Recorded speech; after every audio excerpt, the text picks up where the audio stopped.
Yo, what's going on? It's your boy Big Brandon Carter, and I'm here with a special guest. Well, I'm his guest. Here with Lewis Howes, man. Good to see you, Great to man. meet you, man. Great Thanks for coming, man. No, Appreciate honestly, it. man. I've been a fan for a long time, man. Nice, man. I've been a fan. Like when I work out, people ask me what I listen to. I don't listen to music because I used to be a musician, and it's kind of distracting. So Sure. I listen to podcasts, and Tim Ferriss, a bunch of others. The podcasts I listen to all the time, man. But I started Thanks, with man. yours because I think you had one. Pretty sure you had one before Tim, or I a lot did of have people. one Yeah. before Tim. I helped him launch his podcast, actually. Oh yeah, Yeah. No, he's crushing it. So yeah, man. No, man. But the School of Greatness is still like my go-to one. There. thanks, man. Yeah, man. I No appreciate problem. it. Yeah, Appreciate yeah. it, bro. No, honestly. So I just picked up. Well, not just picked up, but I read the actual book School of Greatness. Yep. And I was wondering if you could tell. Now the first chapter, I don't know. It was you had 8 principles. Yep. And one was creating a vision. Vision, man. Yeah, can you talk more about that, man? Yeah, even, just before we got on here, we were talking about, what do you want for your business? Yeah. And you were telling me your vision for the next 4 or 5 years. Mhm. And I think it's really hard to achieve something if we don't know what it is. Yeah. It's very simple. And did you play sports ever? Yeah. What was your main sport? Basketball. I was never Basketball. really good, but I was there, Okay. So there's that. You were there. In a basketball, when I played on basketball teams growing up, and I was a big basketball guy, our coach at the beginning of every season, he would sit us in the locker room. He had a whiteboard or a chalkboard, and he would say, "What is our goal for the season?" Mhm. The great coaches would do this. The not so great coaches, they wouldn't have us set goals in the beginning of the season. So anytime we're doing anything with our health, our fitness, our business, relationships, whatever, we need to have some type of goal, some type of vision, and of where we want to go. It's so simple and seems easy, but a lot of people are just like probably working out to work out with no goals, no vision, no tracking system, Right, so yeah. they can't tell how well they're doing. So the first thing is the most powerful leaders in the world have a clear vision of what they want in their life. Simple. So the first thing is you got to figure out what it is you want. Figure out what it is you want. Some people say, well, I'm not sure what I want. I don't know what I'm passionate about. Let's say it's okay. Lead with your curiosity. What are you curious about right now in your life? Maybe you have no clue, but like, what's something that's like fun or curious for you? Oh, I like working out, or I like reading, I like writing, I like surfing, whatever. Like, lead into your curiosity and then figure out a way to create a vision around the thing that brings you the most joy. That's what I think. Cool, man. Yeah. Cool. So vision is the first thing, though, towards getting anything done. Vision. Yes. And then once you had that, now your second principle was it was, don't tell me, Lewis. It was turn adversity into Advantage. Yeah. Yeah. The bigger the dream, the bigger the vision, the more challenges are going to come our way. So we get to learn how to use any adversity we've had in our life and to make it our story as opposed to our struggle. Okay. Yeah. There's a lot of things that have happened to you and have happened for and to us that could hold us back. And we could say, you know what, this happened to me when I was growing up, or I had this injury, or I had this, and it could hold us back or it can move us forward. We get to choose in every single moment how we want to use our adversity. Right. Either in moving us forward or holding us back. So learn to embrace the adversity. Every great leader has continually gone through great adversity, and they embrace it, and they use it as their opportunity to help them get to where they want to be, not to hold them back. So embrace the adversity. When things get challenging and when they struggle, lean into that. Like, don't be afraid of it and be resentful of it. Say, how can I use this and grow from it? No, I love that, man. I always tell my guys, man, it's like when they're going through something, it's going to make you stronger. The same way, because when you lift weights, it breaks down the muscle. It's freaking adversity every day, man. Yeah. But if you, just get depressed and don't lean into it, you're not going to grow. Yeah, and it's like these calluses, right? It's from from hurting, yeah, right? Of course. It hurt at first, but now like this skin is actually stronger. Right? Yeah, I feel like we're our mentally we're the same way, and that's what I got from that chapter of the book as well. You know what I'm saying? Sure. Then it was the championship mindset. That's it, man. You got the whole thing memorized, man. Oh man, it's great. I'm a like fan, it, man. I like it, man. Yeah, champion's mindset. So, when we go, from my experience, I went through a lot of adversity, and I realized that I need to develop a stronger mind, and a belief about myself. And that if I have a vision and I want to achieve it, I've got to believe in myself. And I lacked a lot of confidence early on. I had a lot of insecurities. I wasn't that good in school. I couldn't even talk to girls until I was like 17. I was afraid a lot. I was around 17 too. Yeah, that's another story of another exactly. thing. Yeah. But I was afraid because I was afraid of looking bad, or afraid of failing, or afraid of not having friends, or whatever it was. I was afraid of getting hurt, everything. And I studied what champions did. And, at the end of the Super Bowl or a big game, when you watch the MVP of the game get interviewed, usually the reporter's like, how do you feel? How'd you do it? And there's usually a couple of responses. There's the Muhammad Ali response, Right. or the Mayweather response, which is, I knew I was going to win before this happened.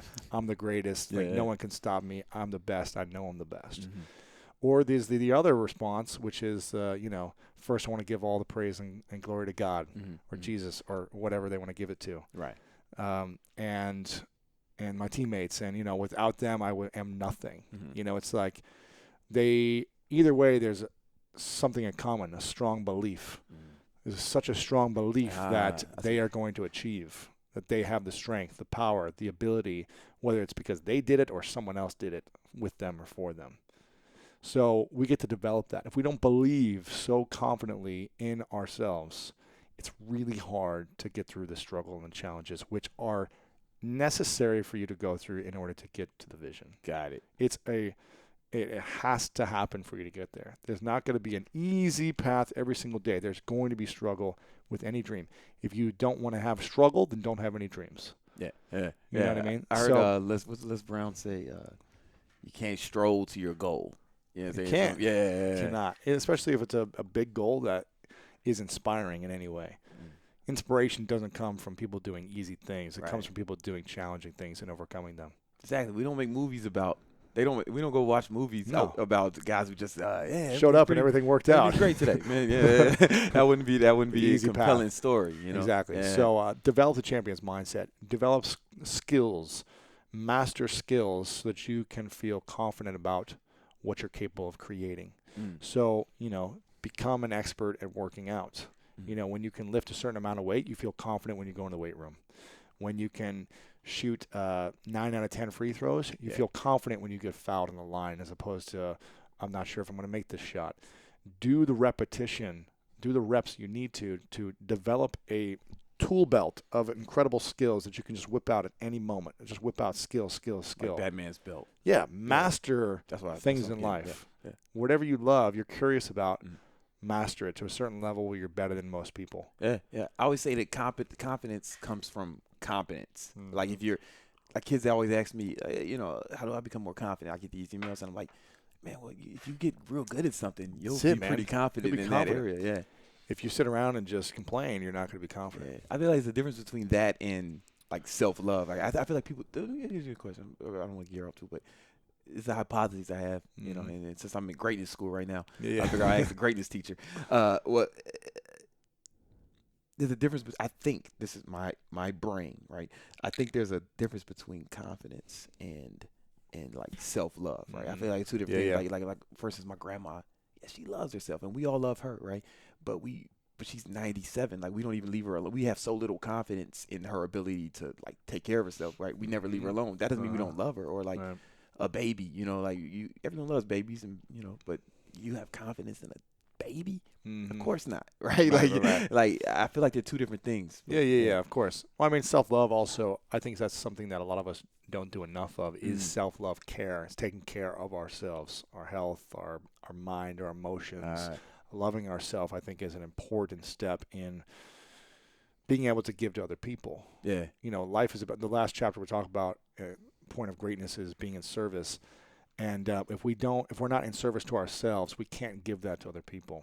If we don't love ourselves, how are we supposed to love other people? Right. Yeah. If we aren't healthy, how are we supposed to inspire others to be healthy? So we can only give what we have. Got it. And what we create for ourselves. So we get to do things every single day or week or month to fill our cup up, to love ourselves, whether that's massage or relax or a break or treating yourself with something. I think it's important to take care of self so we can take care of others. I like that. Yeah. No, because which brings us to the next one, hustle. Yes. Right, develop hustle. In my youth, I was so about. Well, I'm still whatever. You're I was hustling. so much about hustle that, Yeah. like for instance, yesterday I was getting ready for this trip to come see you in LA, and I forgot to eat, right? But I don't feel like the hustle. How do you balance that? Because I think you said hustle in the book. You said hustle was my number. It was one reason why I'm where I'm at. Yeah, It's that hustle. was my original title of the book was called Hustle. Mm. Because I feel like that's what everything encompasses is like. Just had better SEO, huh? No, What's just that? not- Yeah, exactly. I wasn't I didn't have a college degree. I eventually got one. I wasn't good in school. I wasn't trained in business. I didn't I wasn't the best athlete. I wasn't the strongest, nothing. And but I was so committed to my vision that I was willing to do the work over and over, do the reps, and hustle more than the people around me in that. And I feel like that's what allowed me. There were so many guys that I played sports with who were way more talented than me, but they didn't have the mindset and they didn't have the hustle. You see it all the time, man. Didn't have it, and they didn't go after their dream, or they fell short, or I was willing to do whatever it took. So I think you've got to be willing to hustle smart, and you can't just do it for a couple of years. You've got to be willing to do it over a long time if you want to continue to grow and build momentum. And when you stop hustling, and you can still be hustling and just be smart about it and just pulling levers, because you've built so much great relationships that you're just kind of like pushing and pulling levers. You don't have to be exhausted every day. That's not what I'm talking about. But there might be a number of years where you've got to be exhausted. Yeah, I feel like that's where I'm at, man. I feel like I squandered a good part of my early 20s or like my 20s. And now, the last few years I've just been like hustling. Like But you weren't hustling in your 20s. Okay, I was, to be fair, but it maybe wasn't.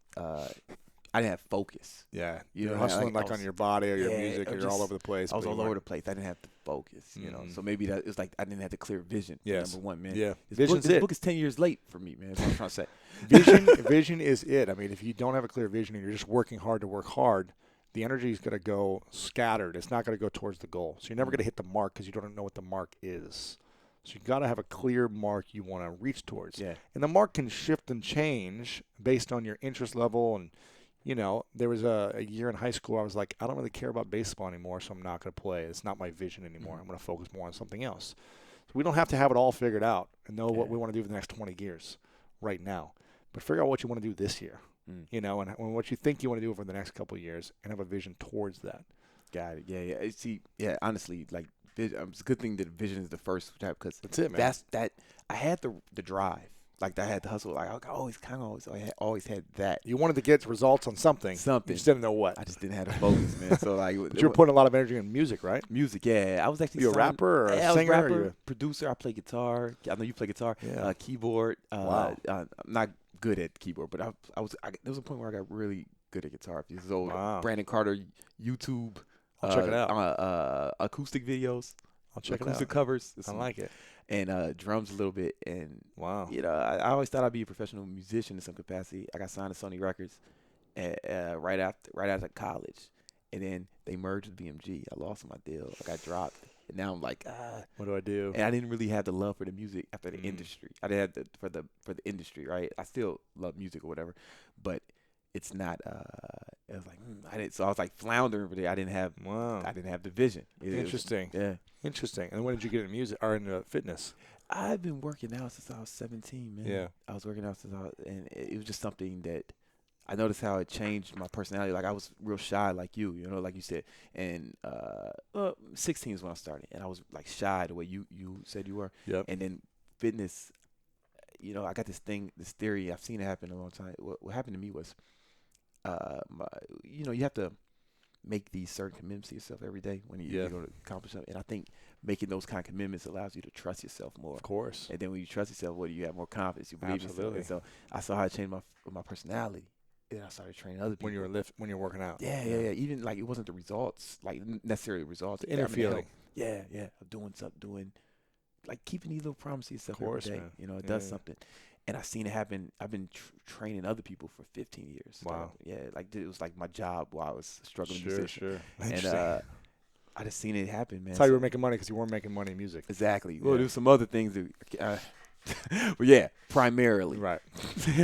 And that was, it was always my thing. Like I enjoyed training people, and then maybe it wasn't like just a few years ago. I said, man, what if I went All in. out, all in. You know, I'm pretty good at this. I've been doing this for over 10 years at training other people, get results for them. What if I went all in and I had the vision, you know? There you go. Yeah, yeah. You had the focus and the energy, went towards it, and look at what you've created since, man. It's been blowing up. Yeah, man, I'm trying, man. I'm trying to appreciate that. Great, man. Hey, man, I'm here, man. I'm here to go. Only the greatness people sit in this seat. There I've seen you go. it. Yeah, You know? exactly. Yeah. On your YouTube, man, you got all the fuck. Larry King was just sitting here a week ago. Yeah. Larry King, man. Yeah, all these guys. Yeah. Then it's good. That's a good segue into the next step, which is master your body. Yes. Perfect for you, right? Yeah. Most people are surprised I put that in my book, like a whole chapter dedicated to mastering your health and your body. It's interesting, you know, so many people have come to me generally for like entrepreneurial business advice, and I always say, how's your health? Because your physical and emotional mental health aren't in place. It doesn't matter how much money you make or how focused you are towards your business or how big of an audience you grow. If you're sick, unhealthy, unfulfilled emotionally, you're not going to have the energy throughout the day to do what you need to do. You're not going to have the focus of mind when the struggle comes, because the adversity will come. It's on its way, around the corner. It's coming. Yeah. The bigger the dream, the bigger the adversity, and it's going to continue to come. You just need to learn how to tackle it differently. I think Richard Branson once, because I got a little overweight one time when I moved to New York City. Man, at every street corner, I was like $100 donut man, right? I was just like everything. It was like, this smells so good. And every corner, I was like, let me try that. Yeah. Every meal, I had to have dessert for many, many years. That'll do it. And they started calling me Fluis for Fat Louis. Because I was just like chubby cheeks. I looked like the Marshmallow Man. It was like really bad one day. Fluis, man. And I remember School of overweightness. It was, man. It was like school of fat. And I remember I had a sweet little like loft pad in off Prince and Mulberry. Okay. And I remember like looking in the mirror one day with my shirt off and just underwear, and my underwear was like rolling over. And I was like, this is unacceptable. I was like, no, I'm not going to allow myself to like get out of shape more than I'm already doing right now.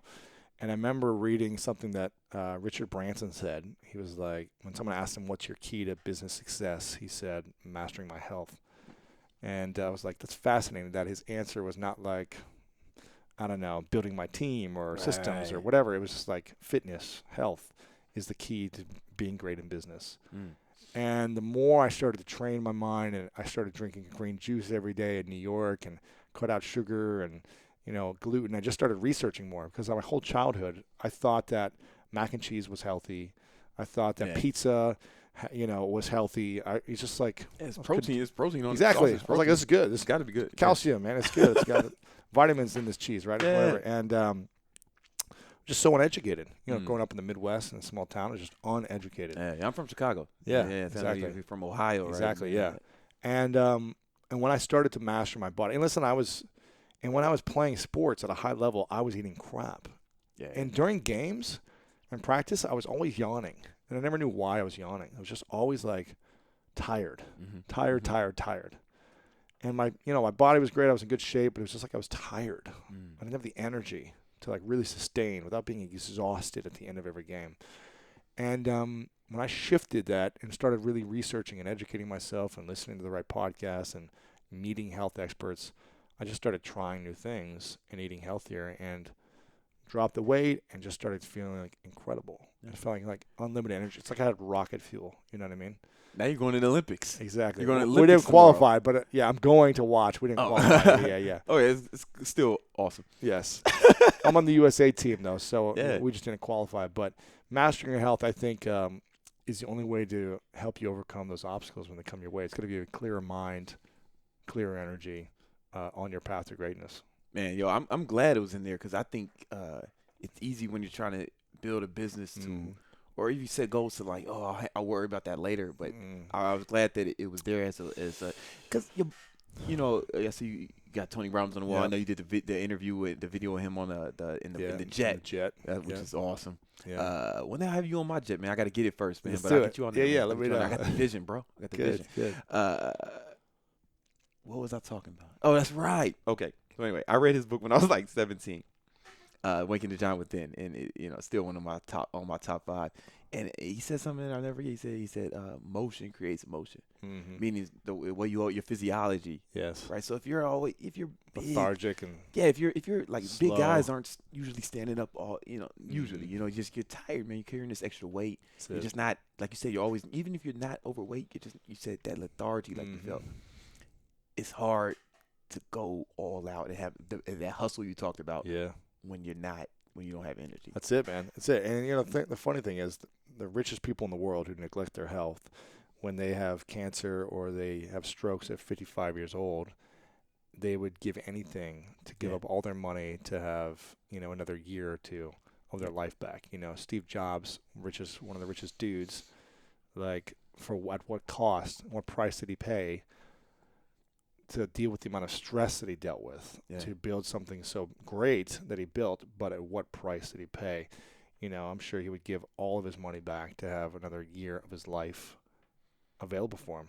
And he didn't prevent it enough. He didn't do the things he needed to with his health, and his life paid the ultimate sacrifice. So, I'm not saying like there's people that neglect their health and they live a long life, but like my grandma. Yeah, right. There's people that drink and smoke and they eat whatever and they live forever, but it's like they're outliers. You can't rely on that. No. And you might eat perfect and be clean and die young still. You never know, but you want to set yourself up to win, I think. I think so. And prevent it. You know what I mean? The best you can. Even just like you said, the energy. Even if we're not talking about we're all going to die, right? But it's not about the years in your life, in your years, right? How much are you happy right now? Are you enjoying it? Which takes discipline to master your health, though. So it does. They have you to listen to. Hey, man, that's what I'm here. Hey, man, school of swollenness is there you go. School of ripness. That's good. That's it. The next one was. Wait a minute. I know, Lewis. I know. Oh, habits. Yes. Yeah. This is one of my favorites. Yeah. Yeah, positive habits. I mean, you just said it. Because it takes the discipline away. I'm sorry, I didn't mean to cut you off. Because once you got the habits, you don't need the discipline. Yeah, it's easier. Yeah. It's easier to be disciplined because you have the routine, you have a habit, and you know what works. And this is why when early on you started going to the gym, you started to build the confidence, you started to get the momentum because you have the habits in place. Without them in place, you got to create a new habit every single day.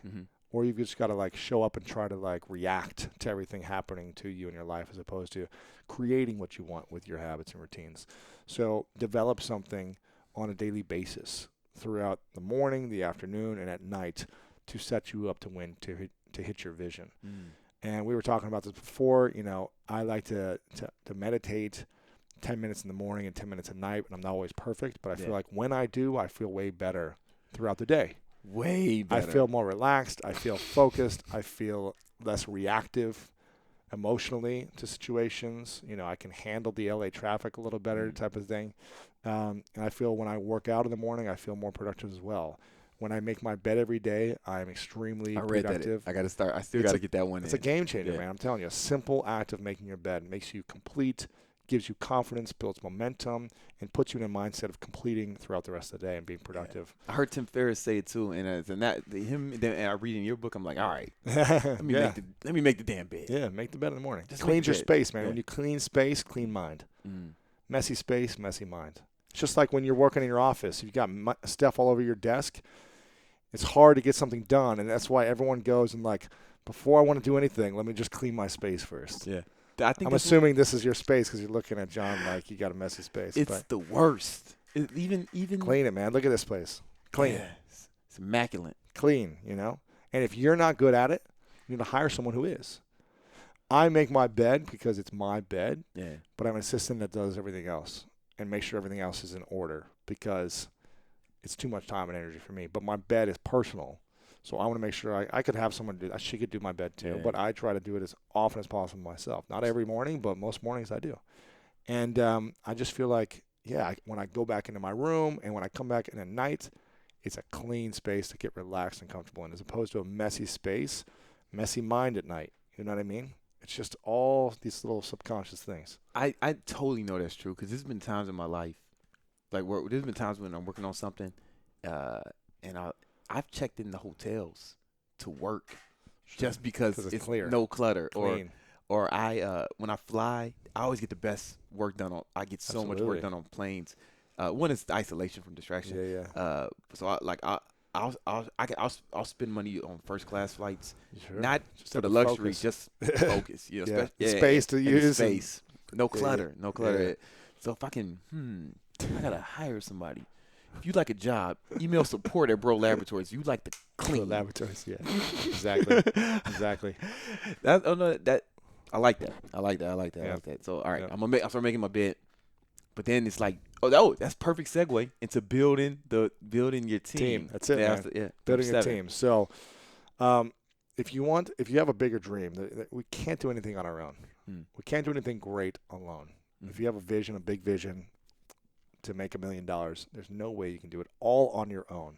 You're going to need people support to help you get to that vision.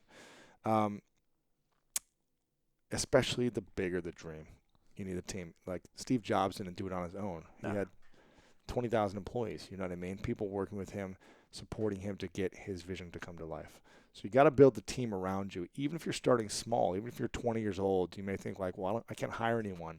But you can have mentors. You can have your family. You can have your friends on your team and say, this is my vision right now. This year, I want to create X, Y, and Z. This year, I want to have a six-pack. This year, I want to graduate college, whatever it is.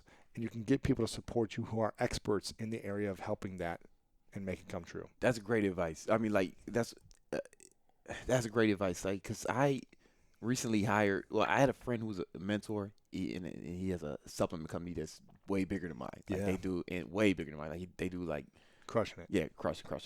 8 figures, like they crush it.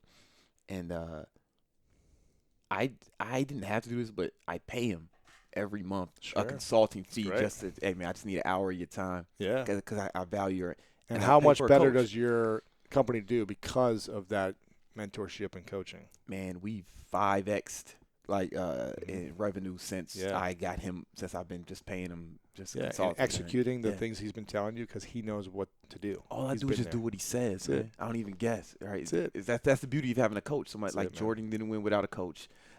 Kobe didn't win without a coach. And then when you're on top, some people think, well, okay, once I hit it, I don't need a coach anymore.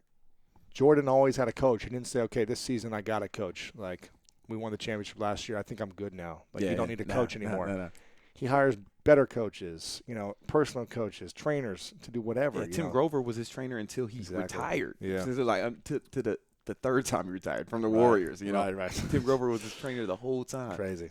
And he's the best in the world, and he's got a coach. Yep. So what makes you think you don't need a coach? That's what I told myself. What makes you think you don't need a coach? So I just put the money up, man. Like it's worth it. I would do it at any level. I wish I did it earlier. Yeah, it's good, man. It's good. So build a positive team around you. Yeah, and then we already talked about service, but service. Okay, so typically, there's a lot of times we get to I've read probably 100. I feel like 100 Brian Tracy books or any of these like personal development books. There's always that service chapter, and I always skip it.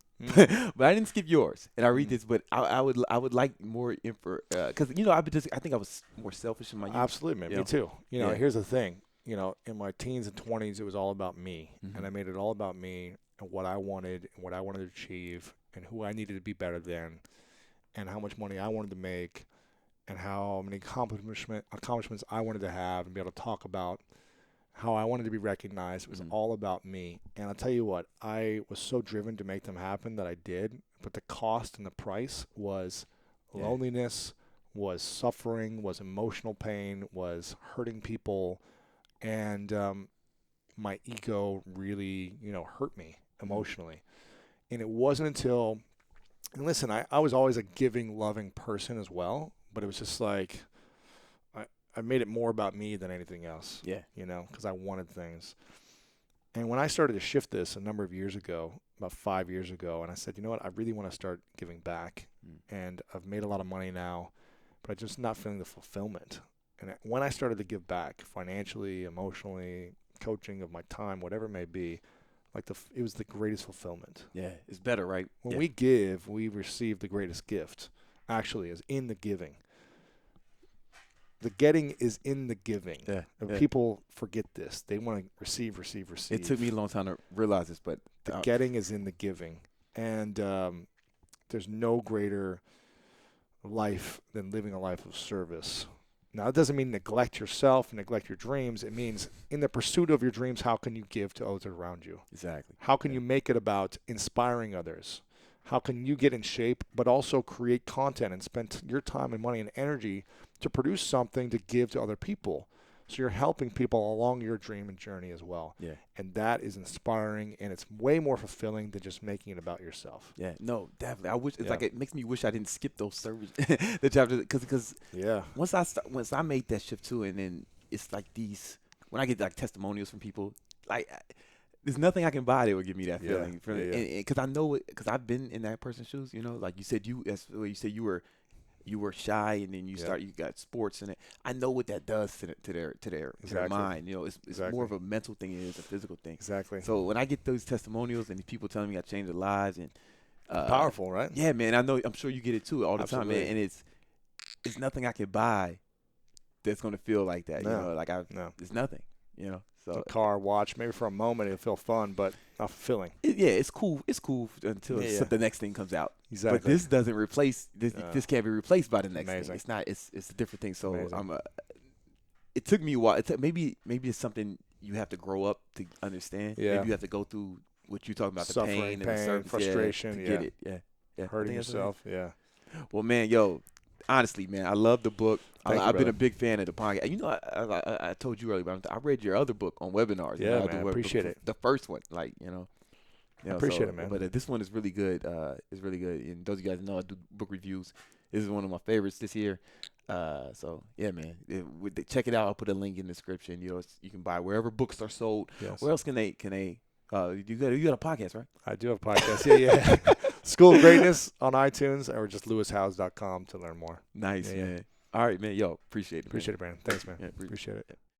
Yo, we're doing a new coaching program, 30 Days of Greatness. And every morning, I'm gonna give you a different key to help you accomplish your inner greatness, to help bring it out of you. And I'll be doing Q&As and answering questions. And you'll be able to send your questions in before. That way, if you can't make it to that morning session, you'll be able to watch the replay. All right, this is only for people who join the 30 Days of Greatness program. But on top of that, I'm throwing in a lot of dope bonuses. I'm throwing in free copies of my books and never before seen footage of me and some of my friends, colleagues, mentors, people who I look up to, people who I respect. I filmed a ton of masterminds with those people, so it's gonna be hours and hours of bonus footage that's only gonna be available to the people who join 30 Days of Greatness.